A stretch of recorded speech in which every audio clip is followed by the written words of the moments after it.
Revenons à notre sujet, et je parlais de schizophrénie, d'interdiction ou de sécuritaire. On est incapable de protéger les Français des délinquants. En revanche, on va sanctionner les Français qui fument une cigarette sur la plage, et vous êtes très nombreux à avoir appelé le standard 01 80 20 39 21. On est en direct avec Alain. Cher Alain, bonjour. Oui, bonjour. Bon, pardonnez cette petite parenthèse d'objets disparus, d'objets trouvés, d'objets vivants. Je n'ai rien trouvé d'ailleurs. Vous n'avez rien chez vous, vous n'avez pas de valise. Et non. Bon, vous n'avez toujours pas la tête du panda. Du panda non plus. Du panda non plus. Absolument pas. Bon. Non. Alors revenons à notre sujet qui me paraît quand même important. Est-ce que vous trouvez que c'est un énorme coup de com' et qu'on devrait un peu laisser tranquille les Français avec ces histoires d'interdiction de fumer dans les parcs, sur les plages ou encore dans les stades? Alors moi, en tant qu'ancien fumeur, en fait, je me concentrerai uniquement sur la proximité avec les écoles. Étant moi-même parent d'élèves, et je subis, je peux le dire, tous les jours. Pour moi, c'est un fléau, parce qu'en fait, je trouve pas normal que des fumeurs, je vous rappelle, étant ancien fumeur moi-même, mais j'estime que on ne doit pas transmettre ces mauvaises habitudes en fait à nos enfants. J'ai moi-même arrêté de fumer. Bravo. En pensant à mes enfants d'ailleurs. Et voilà, je trouve que c'est pas un bon exemple à suivre, absolument pas, non. Alors pour les plages et le reste, bon, c'est une autre affaire, les terrasses, etc. Mais moi, je me concentre uniquement sur les écoles. C'est ça, c'est mon sujet vraiment. Mais attendez, cher Alain, déjà, c'est une très bonne chose. Vous avez entièrement raison. Il faut faire de la prévention. Il faut expliquer à quel point c'est dangereux de fumer et que, évidemment, les jeunes générations ne devraient pas fumer. Ça, c'est un premier point.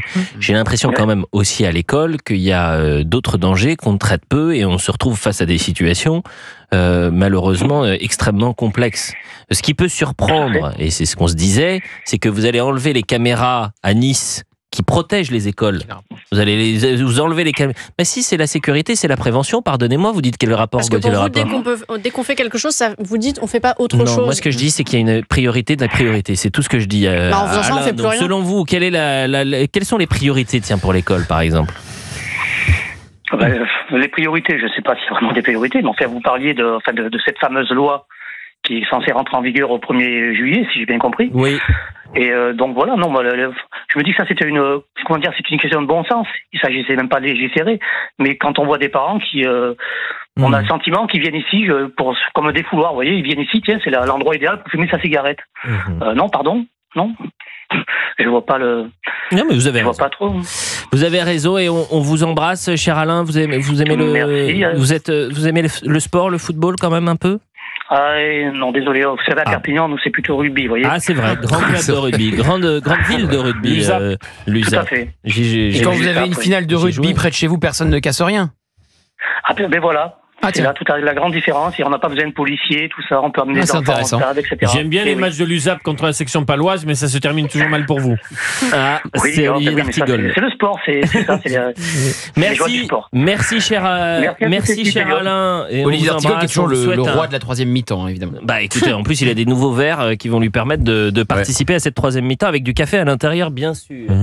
Alors, on est avec Kader Dali. Cher Kader Dali, bonjour. Bonjour tout le monde et bonjour au célèbre absent Cyril Hanouna. Qu'on embrasse, bien sûr, que vous allez retrouver lundi. Oui, pas de souci. Même quand il n'est pas là, on croirait qu'il est là. Ah bah c'est tant mieux, ça veut dire que l'émission est dans la même veine. C'est un compliment que vous nous faites. Vraiment, merci beaucoup, cher ami. Moi, j'ai 5 enfants. En fait, mon père était un gros fumeur. Il en est mort à 64 ans. Et j'ai mon frère que j'ai enterré il y a 2 semaines, qui est mort des conséquences du tabac. Donc, le tabac, je suis un drogué de tabac. C'est-à-dire, quand je sens le tabac, j'adore. Mais j'ai jamais fumé de ma vie. Et je me dis, en fait, mais j'adore l'odeur du tabac. C'est fou quand même, C'est le paradoxe. Je pense que, à force d'avoir senti le tabac de mon papa, bien sûr. Quand je passe à côté de quelqu'un qui fume, rapidement, pas stagner avec la personne qui fume, j'aime l'odeur, mais par contre, je connais sa nocivité parce que j'ai eu 2 cas dans ma famille. Et évidemment, si je suis dans un endroit, mais ça m'arrive d'être sur une terrasse, un gars en train de fumer un cigare qui pue, parce que des fois, il y a des cigares qui sont bons et d'autres qui puent. Donc, je ne comprends pas pourquoi on devrait subir, alors qu'on est en train de siroter un verre ou en train de prendre un café, pourquoi on devrait subir c'est comme si vous alliez aux toilettes et vous laissez la porte ouverte et que vous avez la chiasse. Et que vous avez la chiasse. Non, mais on est d'accord. Vous avez la chiasse et vous laissez la porte ouverte des toilettes. Ah, c'est sa journée, Elliot.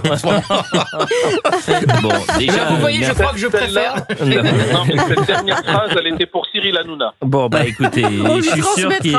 Eh ben, on va lui transmettre au mot près. C'est vrai, quand on est dans un endroit, on veut savourer cet endroit-là, on n'a pas à subir la personne qui est à côté. Je vais vous dire, je trouve que mettre des fumoirs. Kader Dali, on a souvent cette phrase, c'est faible avec les forts et fort avec les faibles. Ah ben je suis d'accord, c'est-à-dire que la ZFE là qui vous en supplie. Voilà, tiens les ZFE, vous savez. Même. On habite à Nancy, nous. Moi je suis de Nancy. Oui, très rapidement.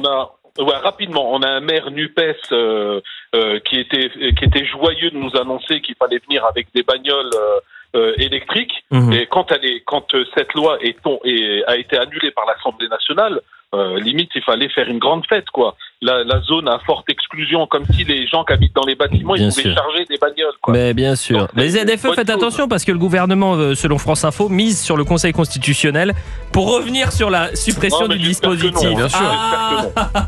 Ah bah vous ne connaissez pas les sages, les fameux sages, Kader Dali. Je vous embrasse fort, Kader Dali, et en plus vous avez gardé votre humour malgré les difficultés de la vie et tant de repenser à toute votre famille, cher Kader Dali. Merci. Merci à tous les quatre. C'était un plaisir d'être avec vous. Merci aux équipes en régie. On marche sur la tête, c'est terminé. Vous retrouvez Cyril Hanouna lundi, bien évidemment, mais vous restez sur Europe 1 puisqu'à suivre, c'est Punchline avec Thierry Cabane sur CNews et sur Europe 1. Merci à tous.